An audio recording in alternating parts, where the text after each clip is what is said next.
12వ అధ్యాయంలో 2వ భాగం. శ్యాంపూర్లో శ్రీరామకృష్ణులు. పైన పేర్కొన్న రీతిలో శ్రీరామకృష్ణుల చికిత్సకు, పచ్చపానాదులకు, అహర్నిశలు సేవకు తగిన ఏర్పాట్లు చేసినప్పటికీ భక్తులు నిశ్చింతులు కాలేకపోయారు. ఎందుకంటే కలకత్తాలోని పేరు మోసిన వైద్యులు శ్రీరామకృష్ణుల గొంతు వ్యాధి నయం కాదని ఘంటాపదంగా చెప్పకపోయినా ఆ వ్యాధి చికిత్స ఎంతో కష్టమని, ఆయనకు ఆ వ్యాధి నుండి ఉపశమనం కలగటానికి సుదీర్ఘకాలం పడుతుందని తెలిపి ఉన్నారు. అందువలన ఆయన పూర్తిగా కోలుకునే వరకు సేవా శుశ్రూషలు అవసరమయ్యే ఖర్చును ఏ రకంగా భరించాలో భక్తులు తర్జన భర్జన పడసాగారు. అది సహజమే కదా. బలరాం, సురేంద్ర, రామచంద్ర, గిరీష్ చంద్ర, మహేంద్రనాథ్ తదితర గృహస్థ భక్తులు తమ కుటుంబాలను పోషించుకుంటూ గురుదేవుల చికిత్స తదితరాదులకయ్యే ఖర్చులను ఏ ఒక్కరూ పూర్తిగా తామే భరించగల స్తోమత ఉన్నవారు కారు. అయినా గురుదేవుల పవిత్ర సాన్నిధ్యం కారణంగా తమ హృదయాల్లో శాంతి ఆనందాలు ఆశతో ప్రేరితులై భవిష్యత్తు గురించి మరో ఆలోచన చేయకుండా సేవా కార్యంలో నిమగ్నులైపోయారు. కానీ వారి హృదయాల్లో పొంగిపొరలే ప్రవాహానికి పోటుపాటు లేకుండా పోలేదు. భవిష్యత్తు గురించిన ఆలోచన మనస్సులో మెదలగానే వారి శాంతి ఆనందాలు ఠక్కున సమసిపోవటం కద్దు. నిజానికి ఆ ప్రవాహం సదా సమానంగా ప్రవహించడం లేదు కూడా.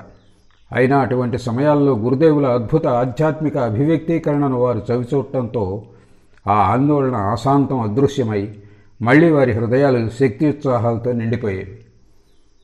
ఏదో అనిర్వచనీయమైన పరమానందం, మేధకు అందని ఒక ఉన్నతోన్నత భూమికి వారిని కొనిపోయేది.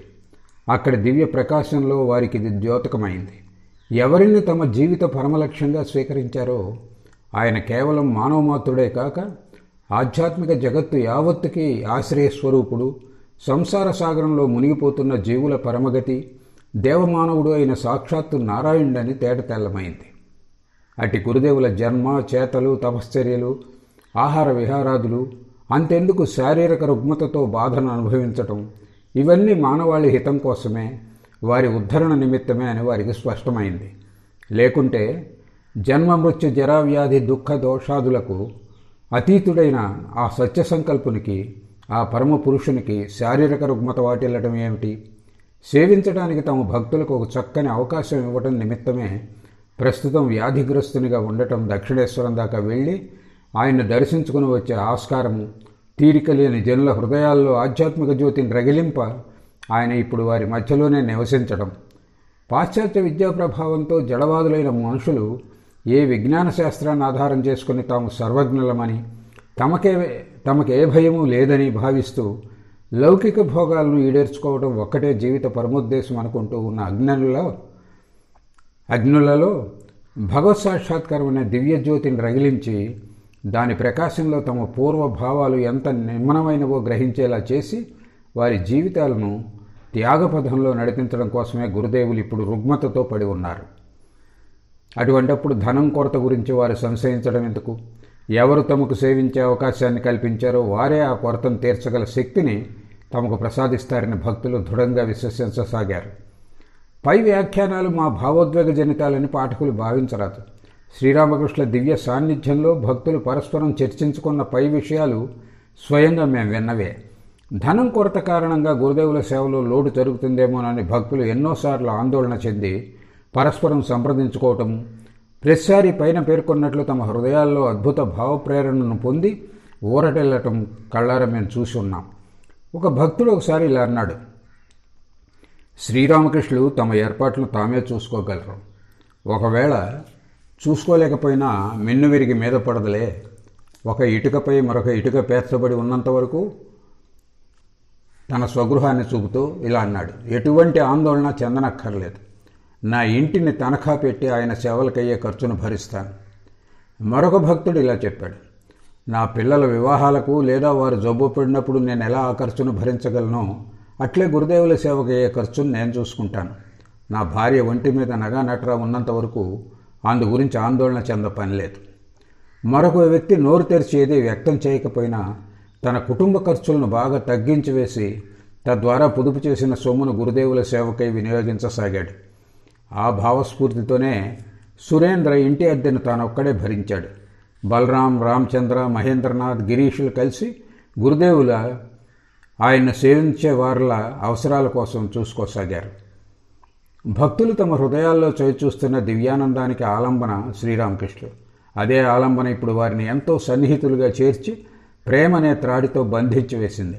శ్రీరామకృష్ణుల భక్త సంఘం అనే వృక్ష బీజం దక్షిణేశ్వరంలోనే నాటబడినప్పటికీ అది శ్యాంపూర్, కాశీపూర్ ఉద్యానాల్లో మొలకెత్తి శ్రీరామకృష్ణులు వ్యాధిగ్రస్తులవ్వడం ఇలా జరగడం నిమిత్తమే అని పలువురు భక్తులు నమ్మేటంత సత్వరం ఆ మహావృక్షం విస్తృతించింది.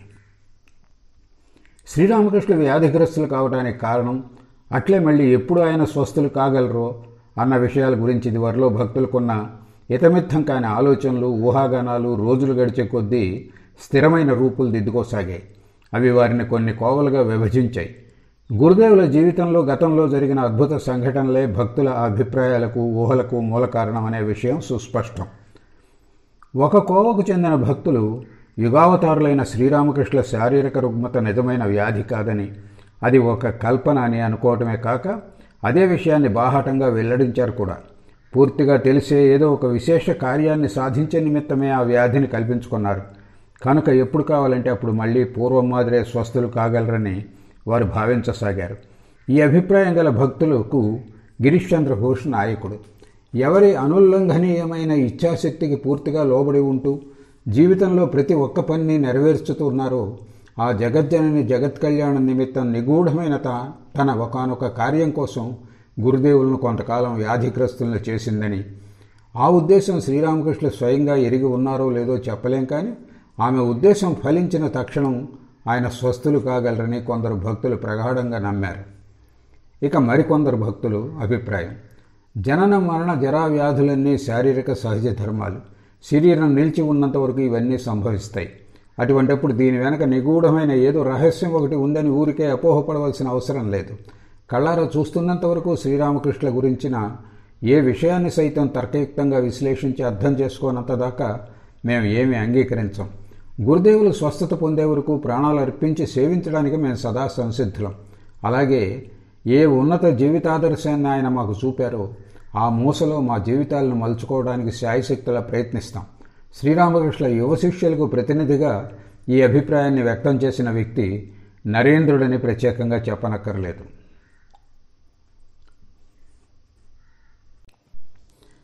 శ్రీరామకృష్ణుల భక్తులు విభిన్న మనస్తత్వాలు, విభిన్న అభిప్రాయాలు కలవారైనప్పటికీ ఒక్క విషయంలో మాత్రం వారంతా ఏకీభావంలో ఉన్నారు.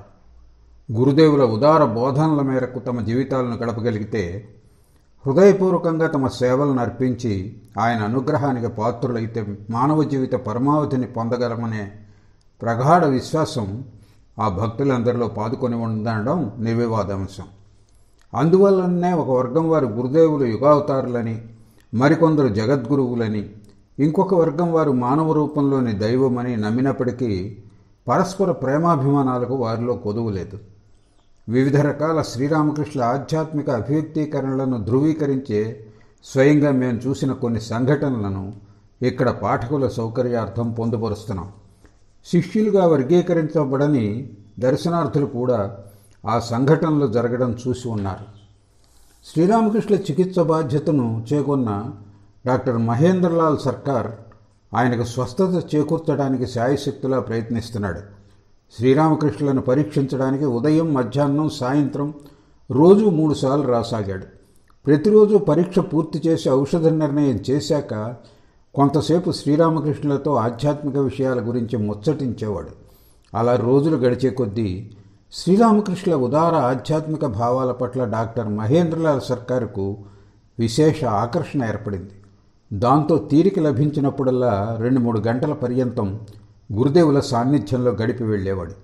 విలువైన అతడి సమయంలో ఎంతోసేపు తమ వద్ద గడుపుతున్నందుకు ఒకరోజు శ్రీరామకృష్ణులు కృతజ్ఞతలు తెలుపబోతుండగా డాక్టర్ సర్కార్ గబుక్కున ఆయన్ను వారించి ఇలా అన్నాడు, మీకోసం మాత్రమే నేను ఇంత సమయం ఇక్కడ గడుపుతున్నానని భావిస్తున్నారా? దీనిలో నా స్వార్థము ఉంది.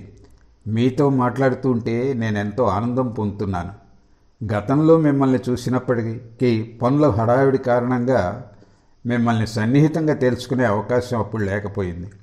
మీ సత్యసంధత కారణంగా నాకు మీరెంతో నచ్చారు. సత్యమని తెలిసిన విషయం నుండి మాటల ద్వారా కానీ చేతల ద్వారా కానీ మీరు వెంట్రుక వాసి కూడా వైదొలగరు. ఎక్కడ చూసినా చెప్పేదొకటి చేసేదొకటి మరొకటిగాను నాకు కనిపిస్తున్నది. కించిత్తు కూడా ఆ వైఖరిని నేను సహించలేను. నేను మిమ్మల్ని శ్లాఘిస్తున్నానని అనుకోకండి. నేను అటువంటి వ్యక్తిని కాను. ఏదో సామెత చెప్పినట్లు తండ్రిని చెరిపే పుత్రుణ్ణి నేను. తండ్రి తప్పు చేసినా సూటిగా నిలదీసి అడిగే మనిషిని నేను. అందుకే నోటి దురుసువాడినని పేరుగాంచాను.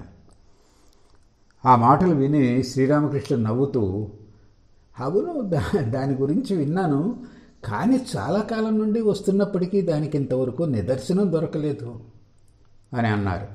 డాక్టర్ కూడా నవ్వుతూ ఇలా అన్నాడు, అది మనిద్దరి అదృష్టం. లేకుంటే తప్పు ఏదైనా కానవస్తే మహేంద్రలాల్ సర్కార్ సహించే మనస్తత్వం లేనివాడని మీకు ఎప్పుడో తెలిసేది. అయినప్పటికీ సత్యం పట్ల నాకు మక్కువ లేదని భావించకండి. జీవితం అంతా అక్కడికి ఇక్కడికి పరుగులు పెడుతుంది సత్యం అని నాకు తెలిసిన దాన్ని రూఢిపరచడానికే. అందుకే హోమియోపతి వైద్యం చేపట్టాను. అందుకే విజ్ఞానాభివృద్ధి సంస్థను నెలకొల్పాను.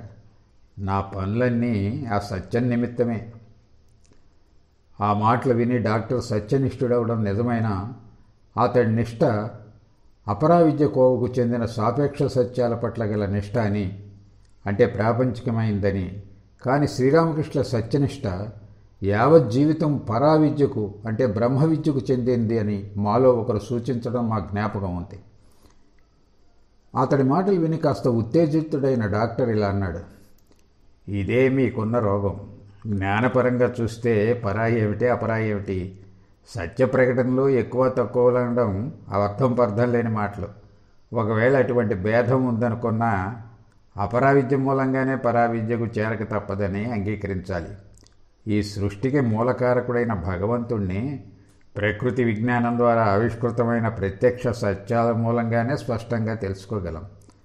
అయినా నాస్తిక వైజ్ఞానికులను నేను ఖాతరు చేయను.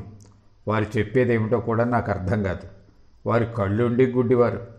కానీ ఆద్యంతాలు లేని భగవంతుణ్ణి పరిపూర్ణంగా అవగతం చేసుకున్నానని ఎవరైనా చెబితే వాడొక అబద్ధాల కోరు, వంచకుడు. ఉన్మత్త శరణాలయమే అతడికి తగిన చోటు. ఆ మాటలు విని ప్రసన్న దృక్కులతో డాక్టర్ను చూస్తూ, నువ్వు అన్నది నిజం. భగవంతుణ్ణి పరిమితం చేసే వ్యక్తులు నిమ్న మనస్కులు. వారి మాటలను నేను సహించలేను అన్నారు శ్రీరామకృష్ణ నవ్వుతూ. ఇలా అంటూ శ్రీరామకృష్ణులు భక్తశ్రేష్ఠుడైన రాంప్రసాద్ రచించిన ఎరుగగతరమే ఏరికినైనా తల్లి కాళి నిజతత్వమించుక, షడ్దర్శనముల శక్తిహీనములు తల్లి విషయము తెలియజేయుటకు అనే పాటను మాలో ఒకరిని పాడమన్నారు. మాలో ఎవరో ఆ పాటను ఇలా పాడారు. ఎరుగగతరమే ఏరికినైనా తల్లి కాళి నిజతత్వమించుక, షడ్దర్శనములే శక్తిహీనములు తల్లి విషయము తెలియజేయుటకు, ఎరుగగతరమే ఏరికినైనా తల్లి కాళి నిజతత్వమించుక. అంతరమందున్న ఆత్మానందము ఆస్వాదించెడు ఆత్మయోగికి, ఆమెయ వెల్గును అంతరాత్మయని సర్వశాస్త్రములు సన్నతి చేయును. ఎరుగగతరమే ఏరికినైనా తల్లి కాళి నిజతత్వమించుక. ఎల్ల ప్రాణుల యుల్లమునందున ఆమె వసించును ఐచ్ఛికముగనే, ఆమె గర్భమున అమరియున్నవి అండాండంబులు బ్రహ్మాండంబులు. అంత విశాలము ఆమె గర్భము, నీవు దానిని అవలోకింతువే. మూలాధార సహస్రారముల ఆమెను యోగి ధ్యానము చేయును. ఎరుగగతరమే ఏరికినైనా తల్లి కాళి నిజతత్వమించుక. ఆమె ఎట్టిదో అసలు ఎవ్వరు శివుడుగాక మరి ఎవరు చూచెదరు. పద్మవనములో పతి సన్నిధిలో హంసి హంసతో ఆటలాడును. అమ్మనెరుగనెవడాశించినను రవ్వ చేయును రామప్రసాదు.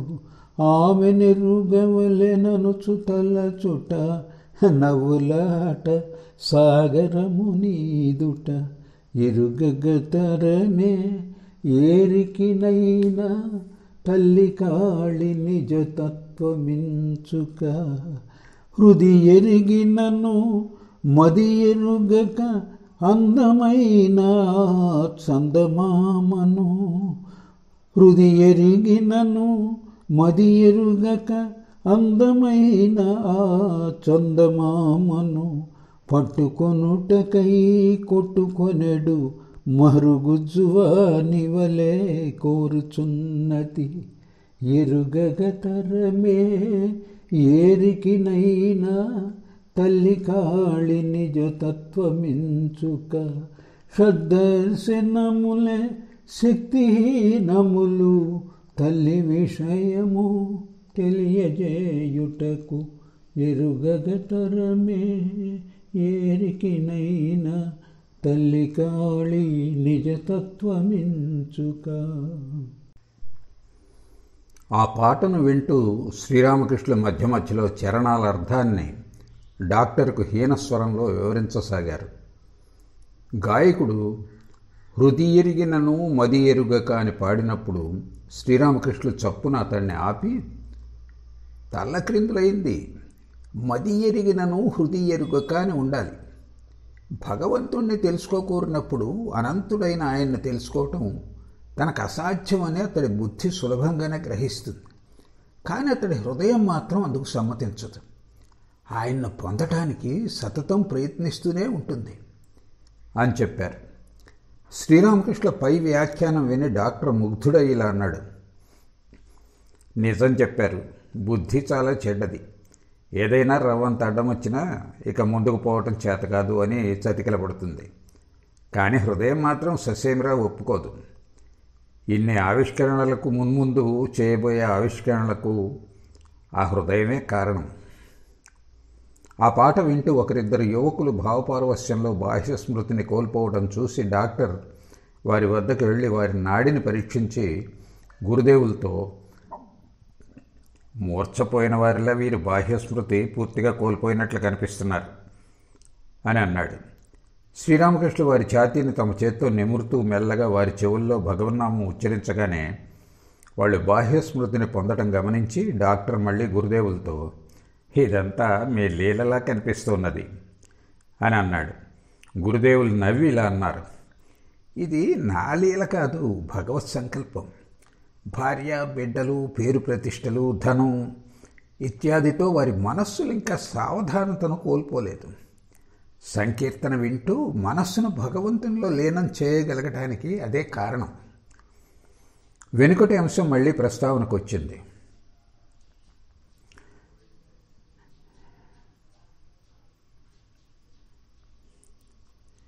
స్వయంగా మీరు భగవంతుణ్ణి నమ్ముతున్నా, ఆయనకు పరిమితులు కల్పించకపోయినా అనేక మంది విజ్ఞానవేత్తలు భగవంతుణ్ణి త్రోసిరాజంటారు.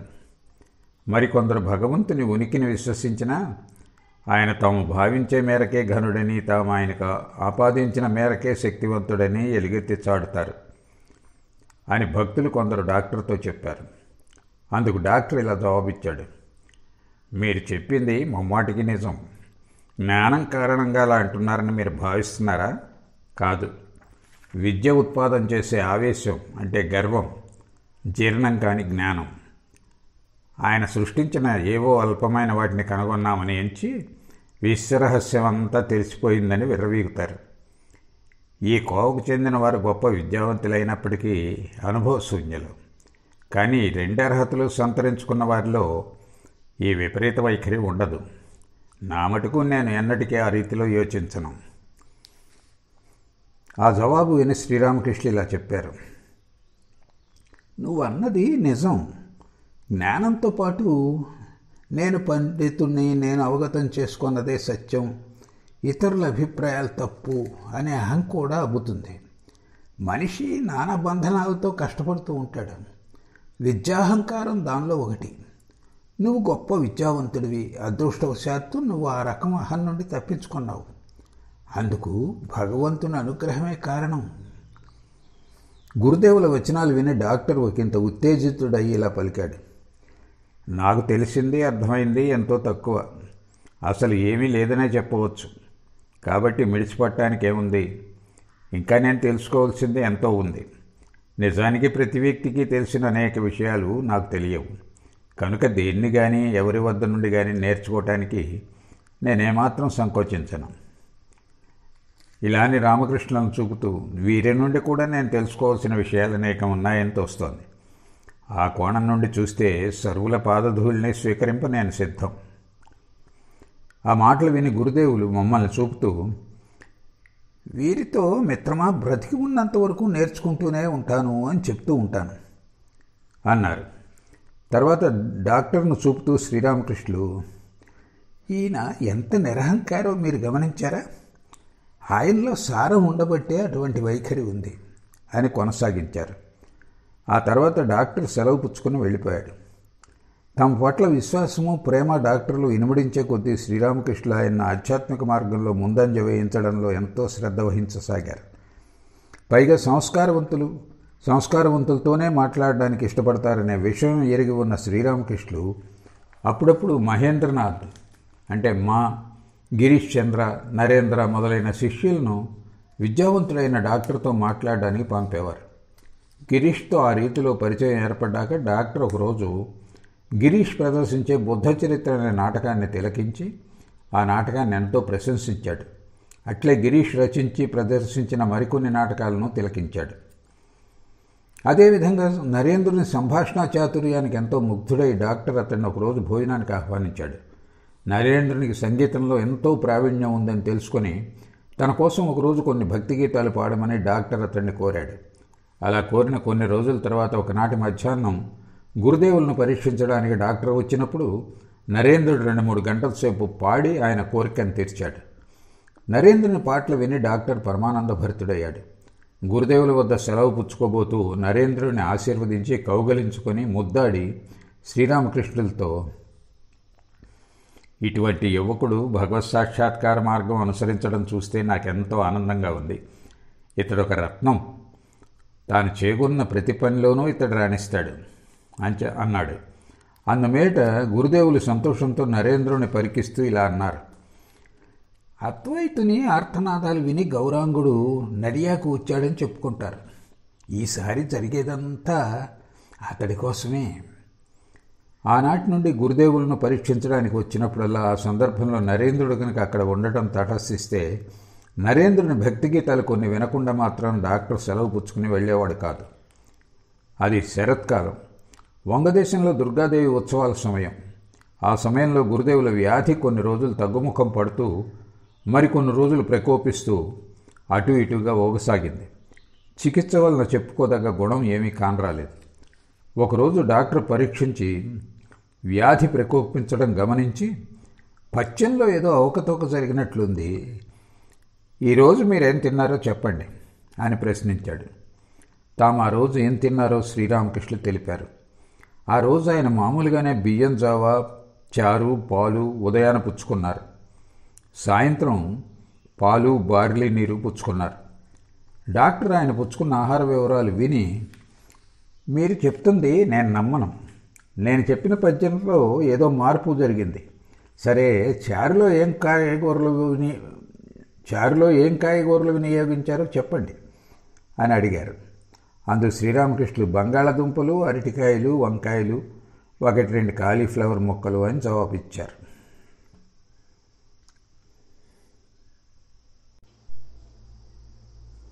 ఆ జవాబు వినగానే డాక్టరు, అది సంగతి, మీరు కాలీఫ్లవర్ తిన్నారన్నమాట. ఇలా చూడండి, పచ్చనిలో ఎంతో అవకతవక జరిగింది. కాలీఫ్లవర్ ఎంతో వేడి చేస్తుంది, పైగా జీర్ణం చేసుకోవటం కష్టమే. ఎన్ని ముక్కలు తిన్నారు అని ప్రశ్నించాడు. ఒక్క ముక్క కూడా నోట పెట్టలేదు. కాలీఫ్లవర్ ముక్కలు చారులో వేసి ఉండటం చూశాను అని గురుదేవులు శుతిమెత్తగా ప్రతిఘటించే ధోరణిలో జవాబిచ్చారు. అందుమీదట డాక్టరు, తిన్నా తినకపోయినా ఒకటే, కానీ కాలీఫ్లవర్ సారం చారులో కలిసింది కనుక మీ జీర్ణశక్తి మందగించింది, ఫలితంగా రోగం నేడు ప్రకోపించింది అంటూ విశ్లేషించాడు. శ్రీరామకృష్ణులు ప్రతిఘటిస్తూ ఇలా అన్నారు, అదెలా? నేను కాలీఫ్లవర్ పుచ్చుకోను లేదు, నా జీర్ణశక్తి మందగించను లేదు. కాలీఫ్లవర్ సారం కించిత్ చారులో కలిసినంత మాత్రాన రోగం ప్రకోపించిందనడం నేను ససేమిరా అంగీకరించను. డాక్టర్ ఇలా కొనసాగించాడు. కించిత్తు నియమభంగం ఎంత హానికి దారితీస్తుందో మీరెవరికీ అర్థం కావటం లేదు. నా జీవితంలో జరిగిన ఒక సంఘటనను విశదీకరిస్తే మీకు పై విషయం బాగా అర్థమవుతుంది. చిన్నప్పటి నుండి నా జీర్ణశక్తి అంతంత మాత్రమే. అప్పుడప్పుడు నేను అజీర్ణంతో బాధపడటం కద్దు. అందువలన ఆహార విషయంలో నేను ఎంతో జాగ్రత్త వహిస్తాను. పచ్చ నియమాలు పాటిస్తాను. బజార్ నుండి తెచ్చిన వేటిని నేను తిన్ను. నెయ్యి, నూనె ఇంట్లోనే తయారు చేయిస్తాను. అయినప్పటికీ ఒకనొక సందర్భంలో నాకు జలుబు చేసి అది శ్వాసనాళం వాపుకు దారితీసి ఏ చికిత్సకు నయం కాలేదు. నా ఆహారంలో ఏదో పొరపాటు జరిగి ఉంటుందనే ఆలోచన అప్పుడు కలిగింది. కానీ క్షుణ్ణంగా పరిశీలించినప్పటికీ నా దైనందిన ఆహారంలో ఎలాంటి దోషం కనిపించలేదు. కొన్ని రోజుల తర్వాత హఠాత్తుగా మా ఆవుకు పొట్టి చిక్కుడుకాయలు మా పనివాడు తినిపించటాన్ని నాకు వెళ్ళబడింది. ఆ ఆవు పాలనే నేను నిత్యం త్రాగుతాను. వాకపు చేయగా కొన్ని మడుగుల చిక్కుడుకాయలను ఒక ఫలానా చోటు నుండి కొనుగోలు చేసి తెచ్చారని తెలియవచ్చింది. ఆ చిక్కుడుకాయలను తింటే జలుబు చేస్తుందని ఎవరూ తినకపోయేసరికి వాటిని ఆవుకు మేతగా పెట్టసాగారు. ఆవు ఆ చిక్కుడుకాయలను తినటం, నాకు జలుబు చేయటం రెండు ఏకకాలంలో జరిగాయి. దానిని రూఢి చేసుకునే నిమిత్తం ఆవుకు చిక్కుడుకాయలు తినిపించడం ఆపేశాను. నా ఊహ ప్రకారమే నా జలుబు తగ్గసాగింది. ఆ సందర్భంలో జలుబు నుండి పూర్తిగా కోలుకోవడానికి నాకు చాలా కాలం పట్టింది. వాతావరణ మార్పుకు తదితర ప్రక్రియలకు 4-5 వేల రూపాయలు ఖర్చు పెట్టాకనే నాకు జలుబు నుండి పూర్తి విముక్తి లభించింది. డాక్టర్ చెప్పింది విని శ్రీరామకృష్ణులు మందహాసం చేస్తూ, అమ్మో, చింత చెట్టు కింద నడిచినంత మాత్రాన జలుబు పట్టుకున్న వ్యక్తి కథలా ఉంది ఇది అని అన్నారు. అందరూ నవ్వారు. డాక్టర్ సూచించిన కారణం కొంత సంశయాత్మకమే అయినప్పటికీ ఆయనకున్న ప్రగాఢ విశ్వాసాన్ని గురించి ఎవరు ఆక్షేపణలు వేయలేదు. ఆయన నిషేధాన్ని అంగీకరించి గురుదేవుల వంటలో కాలీఫ్లవర్ వాడకాన్ని ఆపివేశారు. శ్రీరామకృష్ణులు తన పట్ల వ్యక్తం చేసే ప్రేమ, ఆయన సరళమైన నడవడిక, ఆయన ప్రగాఢ ఆధ్యాత్మికత డాక్టర్ను ఆయన పట్ల ఆకర్షితం చేసింది. క్రమంగా డాక్టర్ హృదయంలో శ్రీరామకృష్ణుల పట్ల గౌరవం ఇనుమడించసాగింది. డాక్టర్ మాటలు, చేతలు ఈ విషయాన్ని స్పష్టం చేశాయి. ఆయన శ్రీరామకృష్ణుల పట్ల మాత్రమే కాక భక్తుల పట్ల కూడా ఎంతో అభిమానం కనపరచసాగారు. శ్రీరామకృష్ణులను భక్తులు మిథ్యా ఆరాధ్యమూర్తిగా సేవించడం లేదని డాక్టర్కు గట్టి నమ్మకం ఏర్పడింది. కానీ గురుదేవుల పట్ల వారి భక్తి ప్రపత్తులను డాక్టర్ ఏ దృష్టితో పరికించాడో చెప్పటం అంత సులభం కాదు. అతడికి అది కాస్త అతిగా కనిపించి ఉండవచ్చు. అయినప్పటికీ భక్తులు స్వార్థం నిమిత్తం కానీ లేదా గొప్ప కోసం కానీ తమ భక్తి ప్రపత్తులను చూపటం లేదని మాత్రం డాక్టర్ చక్కగా గ్రహించాడు. కనుక అతడికి అది ఒక నిగూఢ రహస్యంగానే మిగిలిపోయింది. భక్తులతో ఆయన సన్నిహితంగా మెలుగుతూ ఉన్నప్పటికీ డాక్టర్ కుశాగ్ర బుద్ధికి అది అంటుపట్టలేదు. భగవద్విశ్వాసం గలవాడైనా పాశ్చాత్య విద్యా ప్రభావం వలన కేవలం ఒక మానవ మాతృణ్ణి, ఆ వ్యక్తిలో ఎంతటి దివ్యశక్తి అభివ్యక్తీకరిస్తున్నప్పటికీ గురువుగా లేదా అవతార పురుషునిగా ఆరాధించడం డాక్టర్కు అర్థం కాని విషయంగానే మిగిలిపోయింది. తనకి ఈ విషయం అవగతం కాలేదు కనుక ఆ వైఖరికి అతడు విముఖుడైనాడు. ఆధునిక విద్యావంతుల మాదిరి విరోధించడానికి కారణం ఉంది కూడా. అదేమిటంటే, లోకంలో అవతార పురుషులుగా పరిగణింపబడి ఎవరు ఆరాధింపబడుతూ వస్తున్నారో వారి శిష్య ప్రశిష్యులు తెలివి తక్కువతనంతో ఆ అవతార పురుషులను గురించి ఎంత అతిగా ప్రచారం చేశారంటే ఆ అవతార పురుషుల యథార్థ స్వభావాన్ని ఇప్పుడు గుర్తించడమే ఎంతో కష్టమైపోయింది. తాము ఆరాధించే వారి మహత్వాన్ని ప్రచారం చేయాలనే అనుయాయుల ఉత్సుకతే అందుకు కారణం. ఈ మిథ్యా ఉత్సుకతే సామాన్యుల్లో విరోధాన్ని జనింపజేసింది. పై విషయాన్ని గురించి డాక్టర్ ఒకరోజు సూటిగా శ్రీరామకృష్ణులతో ఇలా చెప్పాడు. భగవంతుడిని ఆరాధించటం, పూజించటం మొదలైనవి చేయటం నేను అర్థం చేసుకోగలను. కానీ అనంతుడైన భగవంతుడు మానవమాత్రుడిగా జన్మించాడని చెప్పటంలోనే వస్తుంది పేచీ అంతా. ఆయన యశోదానందనుడిగా, మేరీ తనయుడిగా, శచీనందనుడిగా అవతరించాడనే విషయం అర్థం చేసుకోలేం. ఈ నందనుల గుంపే దేశాన్ని సర్వనాశనం చేసింది. డాక్టర్ మాటలు విని నవ్వి గురుదేవులు మాతో, ఆయన ఏమంటున్నాడు, అయినా మందమతులైన మతమోక్షులు వారిని మహిమాన్వితులుగా కానవచ్చేలా చేయగోరి అలా ప్రవర్తించినందువల్లనే జనుల మనస్సుల్లో ఇటువంటి ప్రతిచర్యలు సహజంగా జనించాయన్నమాట నిజం అని అన్నారు. అవతార పురుషుల గురించి డాక్టర్కు ఉన్న అభిప్రాయం చూసి గిరీష్ ఘోష్, నరేంద్రనాథులు ఆయనతో పలుమార్లు వివాదించారు. ఫలితంగా బాగా యోచించకుండా తన అభిప్రాయాన్ని వ్యక్తం చేయడంలో డాక్టర్ జాగ్రత్త పడ్డాడు. నిజానికి అవతారతత్వానికి వ్యతిరేకంగా అనేక యుక్తియుక్త వాదాలు ప్రకటించవచ్చు, కానీ తర్కం సాధించలేని పనిని ప్రేమ సాధించింది. శ్రీరామకృష్ణుల అసాధారణ ప్రేమ, ఆయనలో అభివ్యక్తమవుతున్న అద్భుత ఆధ్యాత్మికత క్రమంగా డాక్టర్పై అభిప్రాయాన్ని చాలా వరకు మార్చసాగాయి.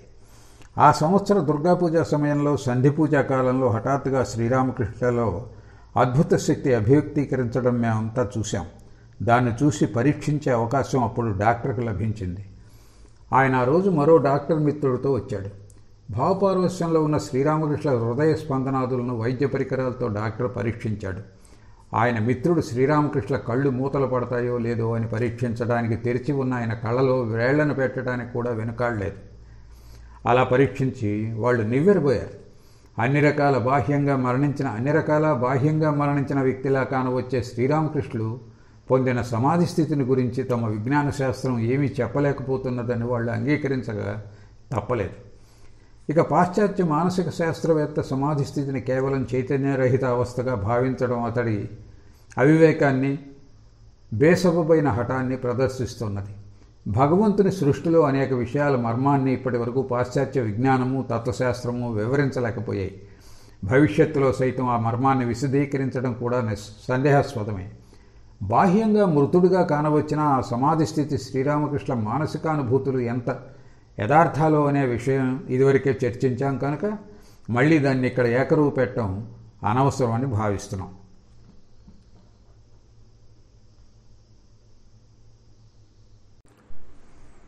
ఆశ్వయుజ మాసం గడిచి కార్తీకం వచ్చింది. కాళీపూజ దినం దగ్గర పడింది. కానీ శ్రీరామకృష్ణ దేహ పరిస్థితిలో మెరుగు కనిపించలేదు. చికిత్స ప్రారంభమైనప్పుడు కనిపించిన గుణం నానాటికి తగ్గి వ్యాధి తీవ్రతరమవుతోందనే భయం కలుగసాగింది. కానీ శ్రీరామకృష్ణ ఆనందం, ప్రసన్నత మాత్రం తగ్గటానికి బదులుగా ఇనుమడిస్తున్నట్లు భక్తులకు కనపడింది. డాక్టర్ సర్కార్ తరచూ ఆయన్ను పరీక్షిస్తూ మందులు మార్పు చేస్తున్నప్పటికీ ఆయన ఆశించిన ఫలితం కనపడకపోవడంతో బహుశా ఋతువు మార్పే అందుకు కారణమని భావించాడు. శీతకాలం చలి కాస్త ఎక్కువ కాగానే పరిస్థితి మెరుగుపడుతుందని అనుకున్నాడు. దుర్గాపూజ సందర్భంలో జరిగినట్లే కాళికాదేవి పూజా సందర్భంలో కూడా శ్రీరామకృష్ణులలో అద్భుత ఆధ్యాత్మిక అభివ్యక్తీకరణ దివ్యత్వాన్ని భక్తులు చూశారు. ఒకప్పుడు దేవేంద్రనాథ్ అనే భక్తునికి కాళీ విగ్రహాన్ని తెచ్చి పూజించాలనే ఆకాంక్ష కలిగింది. శ్రీరామకృష్ణ ఆయన భక్తుల సమక్షంలో తన కోరిక ఈడేరితే అంతకు మించిన ఆనందం ఉండదని భావించి కాళీ విగ్రహాన్ని శ్యాంపూరు ఇంటికే తెచ్చి అక్కడే పూజించాలనే తన ప్రతిపాదనను విన్నవించాడు.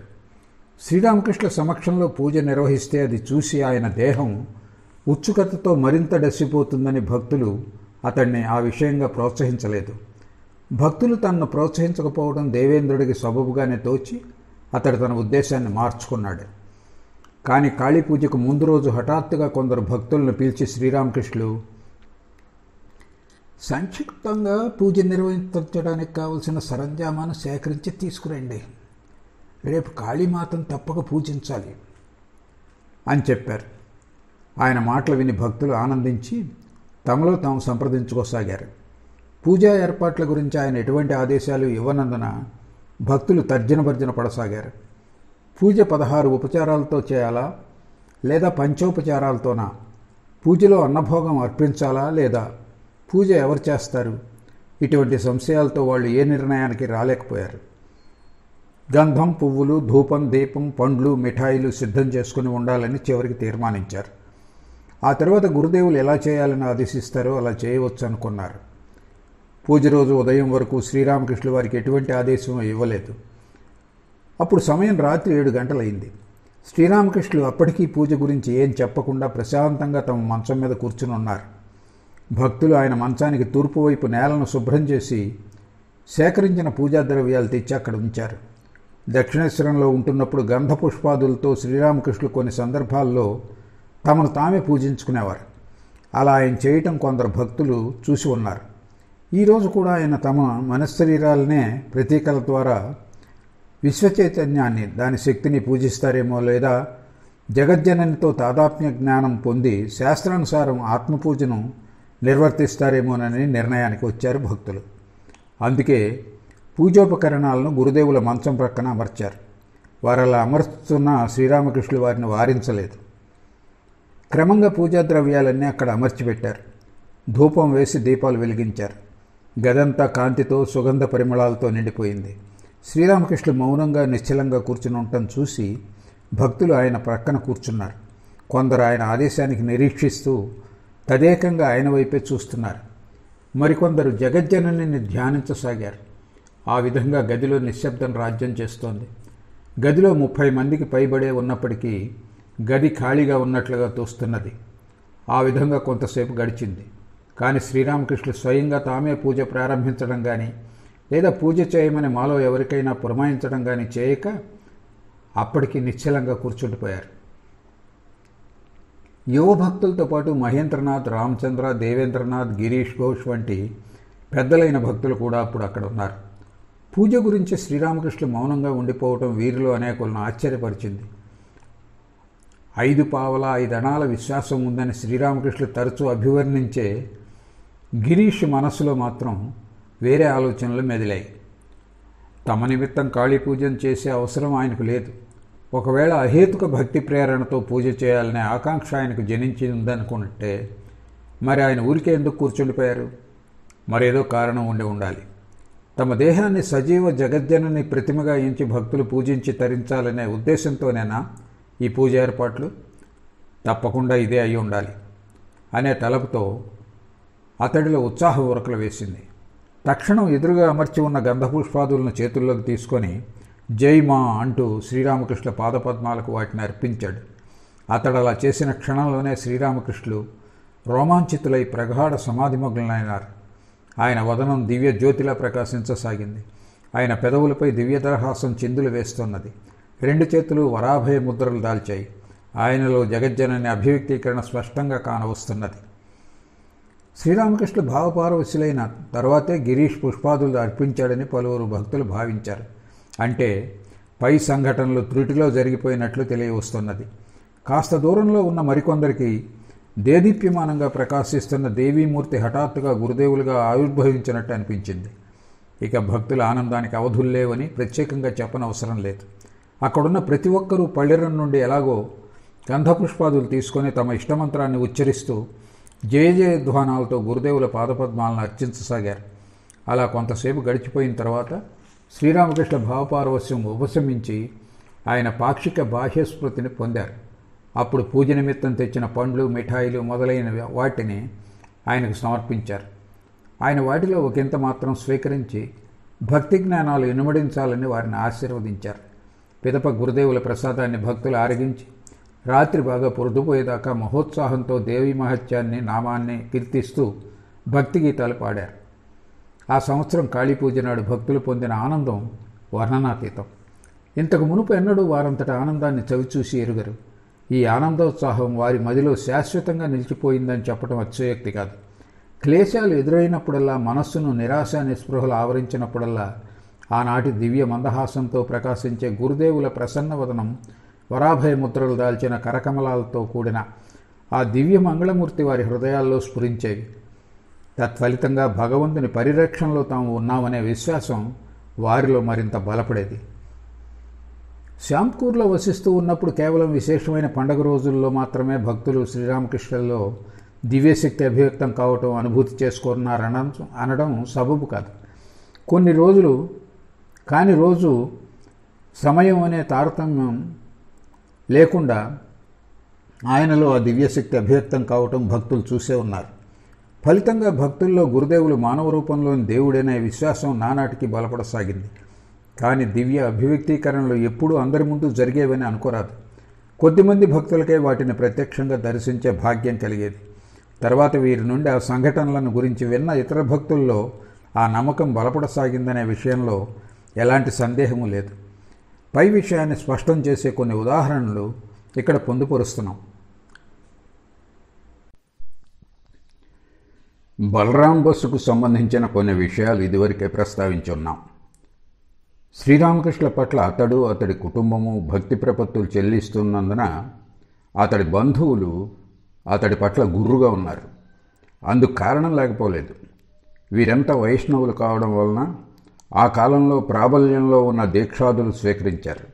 అందువలన వీరి మతం కొంత సంకుచితంగా ఉండటం చేత వారు బాహ్య విధులనే అధికంగా పాటించేవారు. కాబట్టి వారు అన్ని మతాలు సంప్రదాయాలు భగవత్ సాక్షాత్కారానికి మార్గాలే అనే శ్రీరామకృష్ణుల ఉదార సిద్ధాంతాన్ని అర్థం చేసుకోలేకపోయారు. పైగా శ్రీరామకృష్ణులు మత చిహ్నాలను కూడా ధరించరు. పరమ ఛాందస్సులైన వీరి అవగాహనకు ఇవన్నీ అతీతమైనవి. అందువలనే శ్రీరామకృష్ణుల సాంగత్య ఫలితంగా ఆయన అనుగ్రహ ఫలంగా నానాటికి ఉదారభావ సంపన్నుడవుతున్న బలరాంను చూసి అతడు నాస్తికుడిగా మారిపోతున్నాడని ఆ బంధువులు అపోహపడసాగారు. సంపద, గౌరవం, కులీన జన్మ తదితర లౌకిక ఆధిక్యతలు తరచూ మనిషిలో ఒక విచిత్రమైన గర్వాన్ని అహంకారాన్ని జనింపజేయటం కద్దు. బలరాం బంధువులు కూడా ఈ బలహీనతను సంతరించుకున్న వ్యక్తులే. సుప్రసిద్ధుడైన కృష్ణారాం బసు వంశంలో జన్మించడం వలన తాము కూడా ఘనులమనే వారు గర్వించేవారు. అటువంటప్పుడు వంశగౌరవాన్ని విస్మరించి సామాన్య వ్యక్తుల ఆధ్యాత్మిక విషయాల్లో ఉపదేశార్థం ఎప్పుడంటే అప్పుడు దక్షిణేశ్వరానికి శ్రీరామకృష్ణుల వద్దకు వెళ్ళడం, అంతటితో ఆగక భార్య, కుమార్తె, ఇతర కుటుంబ స్త్రీలను ఆయన వద్దకు తోడ్కొని పోవడానికి వెనుకాడకపోవటం ఇవన్నీ బలరాం బంధువులకు అవమానకరంగా తోచి ఉంటాయని ప్రత్యేకంగా చెప్పనక్కర్లేదు. కాబట్టి ఎలాగైనా సరే బలరాంను గురుదేవుల వద్దకు వెళ్ళనివ్వకుండా అడ్డుకోవాలని ఆ బంధుగణం కంకణం కట్టుకుంది. సన్మార్గంలో తమ ఉద్దేశం నెరవేరకపోతే అహంకారపూరితులైన వ్యక్తులు చెడు మార్గాలను అవలంబించడం పరిపాటి. బలరాం బంధువుల్లో కొందరు ఆ కోవకు చెందుతారు. కాలనాకు చెందిన సుప్రసిద్ధ వైష్ణవుడైన భగవాన్ దాసు బాబాజీని గుర్తు చేసి తమ వంశగౌరవానికి భంగం వాటిల్లేలా వ్యవహరించవద్దని బలరాంకు నూరిపోసి అతన్ని శ్రీరామకృష్ణుల వద్దకు వెళ్లకుండా చేయాలని శతధా ప్రయత్నించారు. ఆ ప్రయత్నాలన్నీ విఫలం కావడంతో శ్రీరామకృష్ణుల పట్ల ద్వేషం పూనే అవకాశం లభించినప్పుడల్లా ఆయన్ను దుమ్మెత్తిపోయసాగారు. అయినా శ్రీరామకృష్ణులు తమ ఇష్టదైవం పట్ల ఏకాగ్ర భక్తి లేనివారు, తినడం త్రాగటం మొదలైన వాటి పట్ల సంప్రదాయ వ్యతిరేకి, తిలకనామాలు చిహ్నాలు ధరించే వైష్ణవ సంప్రదాయానికి వ్యతిరేకులు అనే విషయాలు ఇతరుల నుండి వినే బలరాం బంధువులు గురుదేవులను గురించి పై అభిప్రాయానికి వచ్చారని చెప్పక తప్పదు. తమ ప్రయత్నాలన్నీ ఒమ్ముగావడంతో ఆఖరి ప్రయత్నంగా శ్రీరామకృష్ణ బలరాంల గురించి వికృత కథనాలు కల్పించి తమ దాయాదులైన నిమాయి చరణ్ బసు, హరివల్లభ్ బసు చెవుల్లో ఊదరగొట్టసాగారు. కారుణ్యం, త్యాగస్ఫూర్తి, అనాసక్తత అనే సుగుణాలు సంతరించుకున్న బలరాం జమీలు, ఇతర ఆస్తులు సముచితంగా నిర్వహించాలంటే కొన్ని సందర్భాల్లో క్రూరంగా వ్యవహరించక తప్పదని ఎన్నడూ గ్రహించాడు. కనుక తన జమీను, ఇతర ఆస్తులను నిమాయి బసు నిర్వహణలో అప్పగించి వచ్చాడు. తన ఆస్తిపాస్తులపై నిమాయి పంపే ఆదాయం అతడి అవసరాలన్నిటికీ సరిపోకపోయినా బలరాం ఎలాగో ఆ కుటుంబాన్ని గడుపుకొస్తున్నాడు. ఆస్తిపాస్తులను స్వయంగా తానే చూసుకోగల శారీరక ధార్యం అతడికి లేదు. యవ్వన తొలి దశలో అతడు అజీర్ణ రోగంతో ఎంతో బాధపడ్డాడు. ఫలితంగా 12 సంవత్సరాల పర్యంతం అన్నం తినకుండా బార్లీ నీరు, పాలతో గడపవలసి వచ్చింది. ఆరోగ్యం పుంజుకునే నిమిత్తం చాలా కాలం అతడు పూరీలోనే గడిపాడు. ఆ కాలఘట్టాన్ని అతడు జపధ్యానాలతో, సాధు సాంగత్యంతో, నిత్యం జగన్నాథ దర్శనంతో గడిపి ఉన్నాడు. వైష్ణవ సమాజంలో ఉన్న గుణదోషాలను గ్రహించే సదవకాశం అప్పుడు అతడికి కలిగింది. కలకత్తా వదిలి వెళ్ళిన చాలా కాలం తర్వాత ఏదో పని మీద మళ్ళీ కలకత్తాకు వచ్చిన సందర్భంలో అతడు శ్రీరామకృష్ణులను కలుసుకోవడం తటస్థించింది. తన జ్యేష్ఠపుత్రిక వివాహ సందర్భంగా కొన్ని వారాల కోసం బలరాం కలకత్తాకు రావాల్సి వచ్చింది. కాకపోతే పూర్తి 11 సంవత్సరాలు అతడు పూరీలోనే శాంతియుతంగానే గడిపాడు. బలరాం కలకత్తాకు తిరిగి వచ్చిన కొద్ది కాలంలోనే అతడి దాయాది హరివల్లభ్ బస్సు 57 రమాకాంత బస్సు వీధిలో ఒక ఇల్లు కొనుగోలు చేశాడు. పూరీలో వసిస్తున్నప్పుడు బలరాం సాధువులతో ఎంతో సన్నిహితంగా మెలగడం చూసి సంసారాన్ని త్యజించి అతడు ఎక్కడ సన్యాసం పుచ్చుకుంటాడో అనే భయంతో అతడి తండ్రి దాయాదులు రహస్యంగా సంప్రదించుకొని బలరాంను కలకత్తాలో కొనుగోలు చేసిన ఇంట్లో వసించమని చెప్పారు. సాధు సాంగత్యం, నిత్య జగన్నాథ దర్శనం రెంటినీ కోల్పోయిన బలరాం దుఃఖభారంతో కలకత్తాకు వచ్చి నివసించసాగాడు. ఏదో రకంగా కొన్ని రోజులు కలకత్తాలో గడిపి మళ్లీ పూరీకి వెళ్ళగలనని మొదట్లో అతడు అనుకున్నాడు. కానీ శ్రీరామకృష్ణులను కలుసుకున్న తర్వాత ఆ అభిప్రాయాన్ని మార్చుకొని కలకత్తాలోనే శాశ్వతంగా ఉండిపోవాలని తీర్మానించుకున్నాడు. కాబట్టి ఎక్కడ హరివల్లభ్ కలకత్తా ఇంటిని ఖాళీ చేయమని చెప్తే, లేదా నిమాయి బసు ఎక్కడ జమీను ఇతర ఆస్తులను చూసుకోవటానికి కొఠారుకు అంటే బలరాం స్వస్థలానికి రమ్మని చెప్తే, శ్రీరామకృష్ణ సాంగత్యాన్ని తాను ఎక్కడ కోల్పోతాను అనే ఆందోళనతో ఇప్పుడు బలరాం కొట్టుమిట్టాడుతున్నాడు. ఆందోళన కలిగించే ఆలోచనలో ఒక్కొక్కప్పుడు భవిష్యత్ సంఘటనలను సూచిస్తాయి. బలరాం విషయంలో ఇప్పుడు అదే జరిగింది. అతడు భయపడుతున్నదంతా నిజమైంది. బంధువుల దుష్ప్రేరణతో బలరాం దాయాదులిద్దరూ అతడి పట్ల అసంతుష్టులైనట్లు సూచిస్తూ ఉత్తరాలు రాశారు. పైగా ఏదో కొన్ని ముఖ్య విషయాల పరిష్కారం గురించి బలరాంను సంప్రదించడానికి హరివల్లభ్ త్వరలో కలకత్తాకు వచ్చి కొన్ని రోజులు బలరాం ఇంట్లో బస చేస్తాడనే వార్త కూడా చేరింది. తాను ఏ తప్పు చేయలేదే అని బలరాం ధీమాగా ఉన్నప్పటికీ విధివశాత్తు ఎక్కడ శ్రీరామకృష్ణులను విడిచిపెట్టిపోవలసి వస్తుందోననే చింత పట్టుకుంది బలరాంను. ఇతరుల మాటలు నమ్మి దాయాదులు తనకు వ్యతిరేకంగా నిర్ణయాలు తీసుకున్నా వ్యాధిగ్రస్తులై ఉన్న శ్రీరామకృష్ణులను ఈ సమయంలో విడిచిపెట్టి వెళ్ళను అనే తీర్మానానికి ఎంతో తర్జన భర్జన అనంతరం బలరాం వచ్చాడు. ఇంతలో హరివల్లభ్ కలకత్తాకు రానే వచ్చాడు. తనతో ఉంటున్నప్పుడు దాయాదికి ఎటువంటి అసౌకర్యము కలగకుండా చక్కని ఏర్పాట్లు బలరాం చేశాడు. ఏమాత్రం భయాందోళన చెందకుండా, తన సంకల్పాన్ని ఏమాత్రం సడలించకుండా ఇదివరలో మాదిరే శ్రీరామకృష్ణ వద్దకు రాకపోకలు సాగిస్తూనే ఉన్నాడు. మనస్సును ప్రతిఫలించే శ్రేష్టమైన అద్దం ముఖం అని అంటారు. హరివల్లభ్ బస్సు కలకత్తాకు వచ్చిన రోజున బలరాం తమ వద్దకు రాగానే అతడి ముఖాన్ని చూసి అతడి మనసులోని సంఘర్షణను శ్రీరామకృష్ణ అవగతం చేసుకున్నారు. బలరాంను తమ సొంత మనిషిగా ఆయన పరిగణించేవారు. అతడి ఆ దురవస్థలో సానుభూతి వహించి పక్కకు పిలిచి అతడిని అనేక రీతిలో ప్రశ్నించి అసలు పరిస్థితిని తెలుసుకున్నారు. తర్వాత ఆయన, అతడు ఎలాంటి వ్యక్తి, ఒకరోజు అతన్ని ఇక్కడికి తోడుకొని రాగలవా అని బలరాంను అడిగారు. అందుకు బలరాం ఇలా జవాబిచ్చాడు: మనిషిగా మాత్రం చాలా మంచివాడు, విద్యావంతుడు, తెలివిగలవాడు, ఉదారుడు, దానశీలుడు.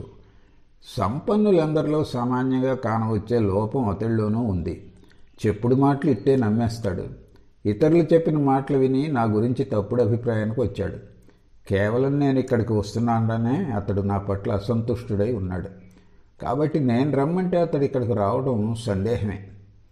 ఆ జవాబు విని శ్రీరామకృష్ణులు, అలా అయితే అతడిని అడగనవసరం లేదు, గిరీష్ని ఇక్కడికి రమ్మను అని చెప్పారు. గిరీష్ వచ్చి హరివల్లభ్ను తోడుకొని రావడానికి సంతోషంగా అంగీకరించాడు. అతడు ఇలా అన్నాడు: నేను హరివల్లభ్ చిన్ననాటి సహాధ్యాయులం. కాబట్టి అతడు కలకత్తాకు వచ్చాడని తెలియగానే నేను వెంటనే వెళ్ళి అతన్ని కలుసుకోవటం కద్దు. కనుక అతన్ని కలుసుకోవటంలో నాకు ఎలాంటి ఇబ్బంది లేదు. ఈరోజే వెళ్ళి అతన్ని కలుసుకుంటాను.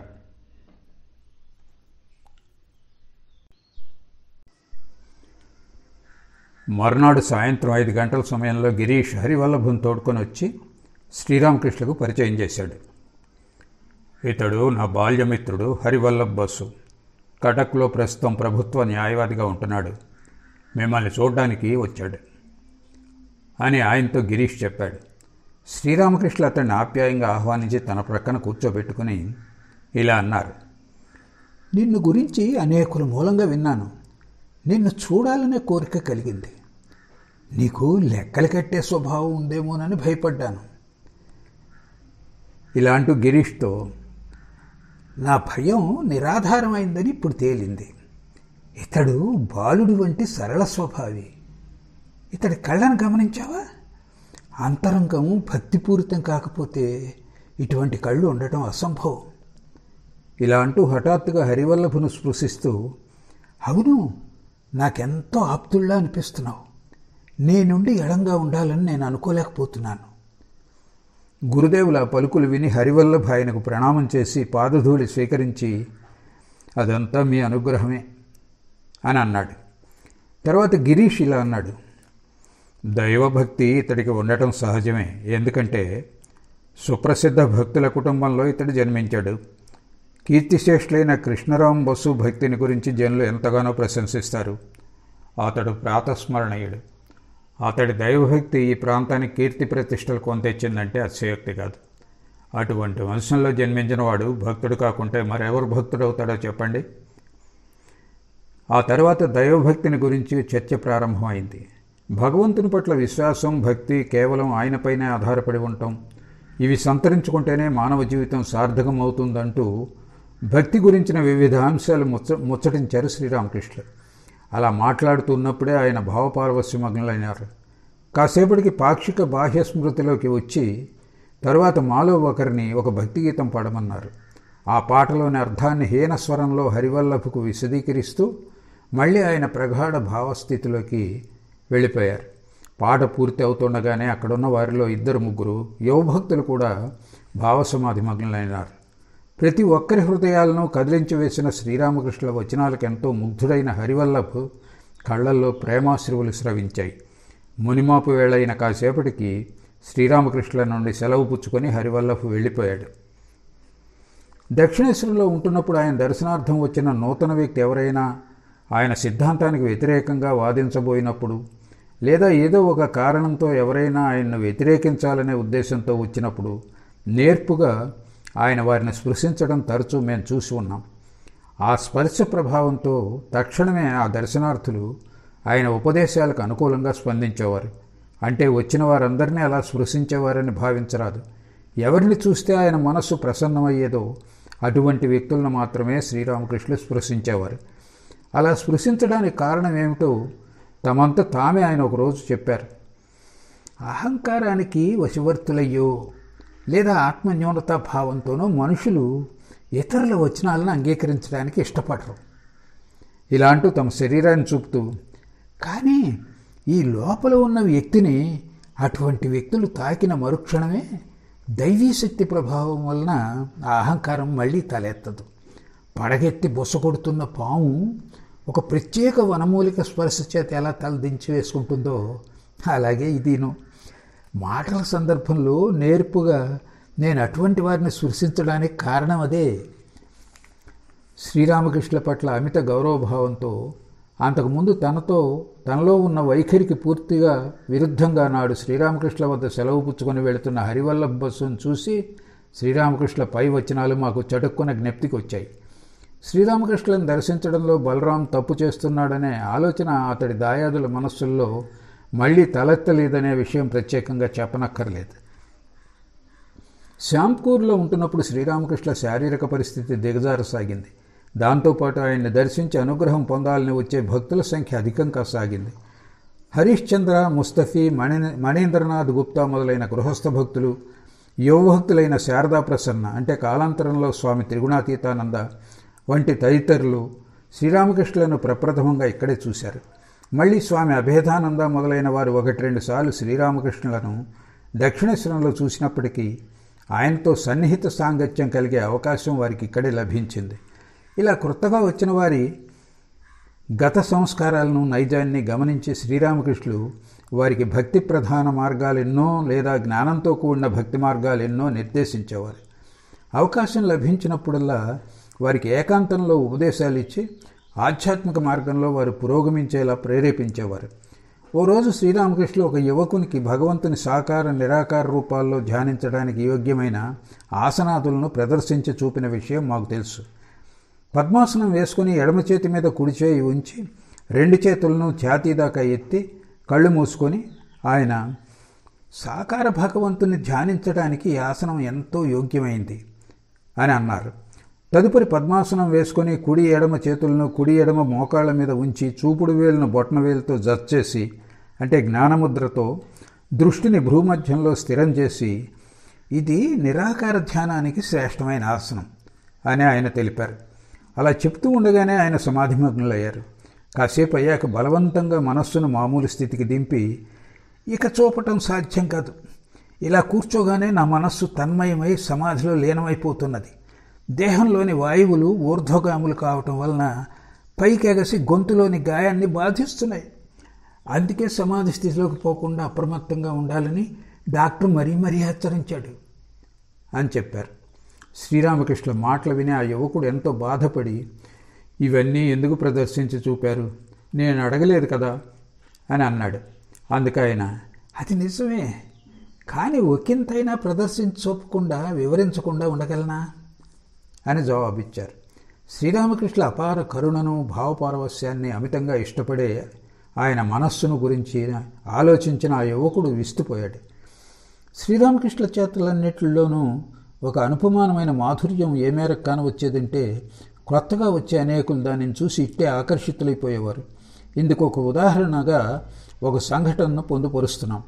ఈ సంఘటనను గురించి మేము గిరీష్ చంద్ర తమ్ముడైన అతుల్ చంద్ర ఘోష్ నుండి విన్నాం. అతడికి మిత్రులంటే పంచప్రాణాలు.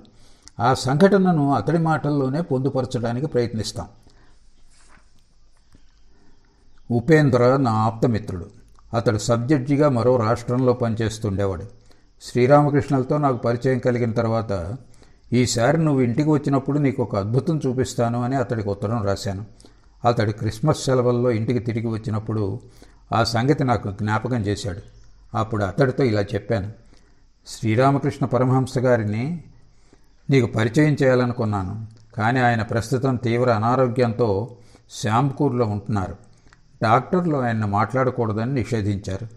నువ్వా కొత్తవాడివి కనుక నిన్ను అక్కడికి ఎలా తోడుకొని పోగలను. ఆ రోజు గడిచిపోయింది. మరో రోజు ఉపేంద్ర మా అన్నను చూడటానికి వచ్చాడు. మాటల సందర్భంలో శ్రీరామకృష్ణ ప్రస్తావన వచ్చింది. అతుల్తో ఒకరోజు కలిసి వెళ్ళి ఆయన నువ్వు ఎందుకు చూసి రాకూడదు అన్నాడు మా అన్న. అందుకు ఉపేంద్ర, 6 నెలల నుండి నన్ను అక్కడికి తీసుకుపోతానని చెప్తూనే ఉన్నాడు, కానీ ఇక్కడకు నేను వచ్చిన తర్వాత దాన్ని గురించిన జ్ఞాపకం చేస్తే ఇప్పుడు సాధ్యం కాదంటున్నాడు అని చెప్పాడు. ఆ మాట విని నేను మా అన్నతో, ప్రస్తుతం మనలను కూడా ఇప్పుడంటే అప్పుడు ఆయన వద్దకు అనుమతించడం లేదు, అటువంటప్పుడు ఒక కొత్త వ్యక్తిని నేను ఎలా తోడుకొని పోగలను అని చెప్పాను. ఏది ఏమైనప్పటికీ ఇతడిని ఒకసారి తీసుకువెళ్ళు, అదృష్టం బాగుంటే గురుదేవుల దర్శనం ఇచ్చి ఆదరిస్తారు అన్నాడు మా అన్న. ఆ తర్వాత ఒకరోజు మధ్యాహ్నం ఉపేంద్రను అక్కడికి తీసుకువెళ్ళాను. 2 పెద్ద చాపల మీద కూర్చున్న భక్తులతో శ్రీరామకృష్ణ గది కిక్కిడిసిపోయి ఉంది. చిత్రకళ ప్రఖ్యాత చిత్రకారుడు అన్నదా బాగ్చి ఆ రోజు అక్కడే ఉన్నాడు. చిత్రకళ, స్వర్ణకారుల అంగడిలో బంగారాన్ని కరిగించటం వంటి అనేక మామూలు విషయాల గురించి మాటలు సాగుతున్నాయి.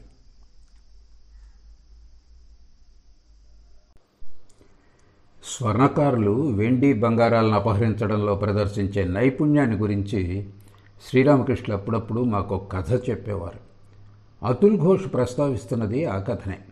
ఆ కథ ఇది. ఒకప్పుడు ఒక వ్యక్తి నగనొకదాన్ని అమ్మడానికి కొందరు మిత్రులతో ఒక స్వర్ణకారుడి అంగడికి వెళ్ళాడు. ఒళ్ళంతా పంగనామాలు, తలపై పిలక, మెళ్ళో రుద్రాక్షమాల ధరించి హరినామాన్ని జపిస్తూ అంగడి ముంగిట కూర్చుని ఉన్న ఒక వృద్ధుడైన స్వర్ణకారుణ్ణి వారు చూశారు. అతడి క్రింద పనిచేసే 3-4 కూడా అదే రీతిలో తిలకం, రుద్రాక్షమాలను ధరించి ఆభరణాల తయారీలో నిమగ్నులై అంగడిలో ఉన్నారు. వారి వేషధారణను, భక్తిని చూసి ఆ వ్యక్తి, అతడి మిత్రులు ఈ స్వర్ణకారులు ధార్మికులని, తమను మోసగించరని భావించారు. తర్వాత వారు తాము అమ్మదలుచుకున్న ఆభరణాన్ని ఆ ముసలి స్వర్ణకారుడికి ఇచ్చి దాని వేలను నిర్ణయించి చెప్పమని కోరారు. ఆ వృద్ధుడు వారిని సాదరంగా కూర్చోపెట్టి వారికి హుక్కా సిద్ధం చేయమని ఒక పనివాడిని పురమాయించాడు. పిదప ఆభరణాన్ని గీటురాయి మీద గీసి బంగారాన్ని పరీక్షించి దాని ధర నిర్ణయించి చెప్పాడు. వారు అంగీకరించడంతో ఆ ఆభరణాన్ని కరిగించడానికి తన సహాయకుడికి ఇచ్చి అంగడిలోకి పంపించాడు. ఆ సహాయకుడు దాన్ని కరిగించడం మొదలుపెట్టగానే హఠాత్తుగా దేవుణ్ణి జ్ఞాపకం చేసుకొని కేశవా కేశవా అంటూ అరిచాడు.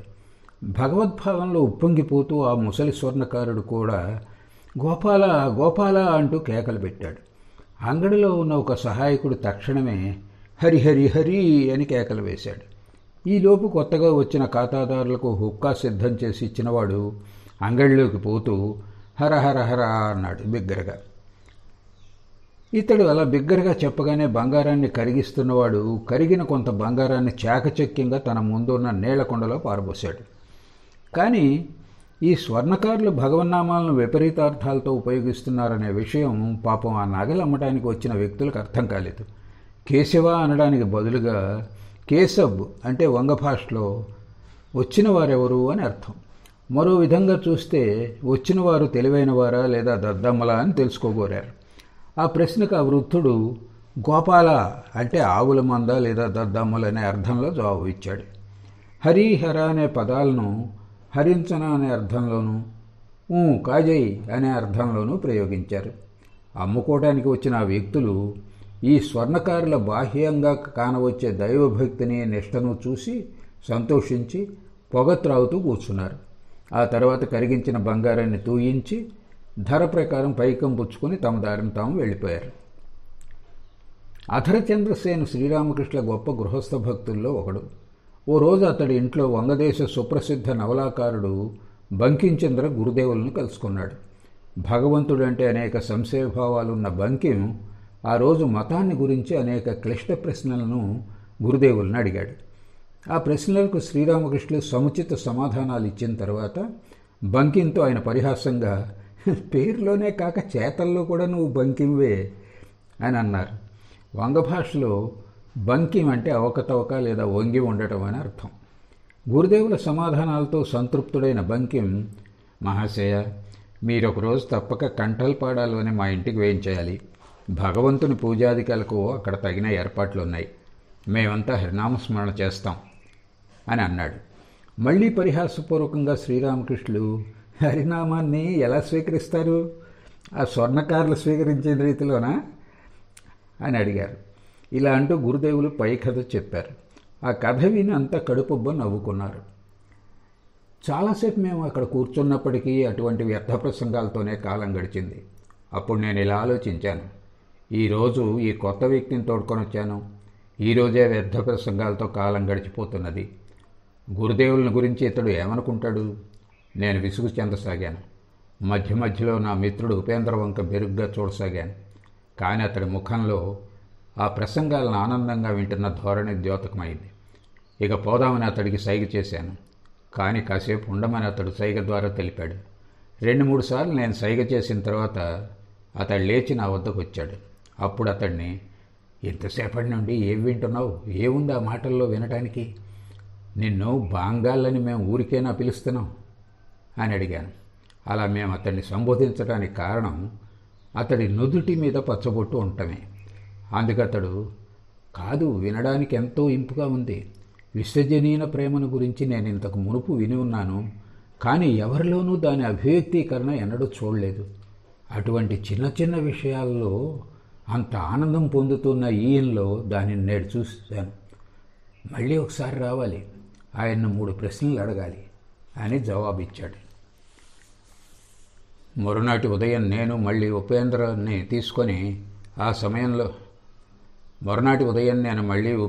తీసుకొని వెళ్ళాను.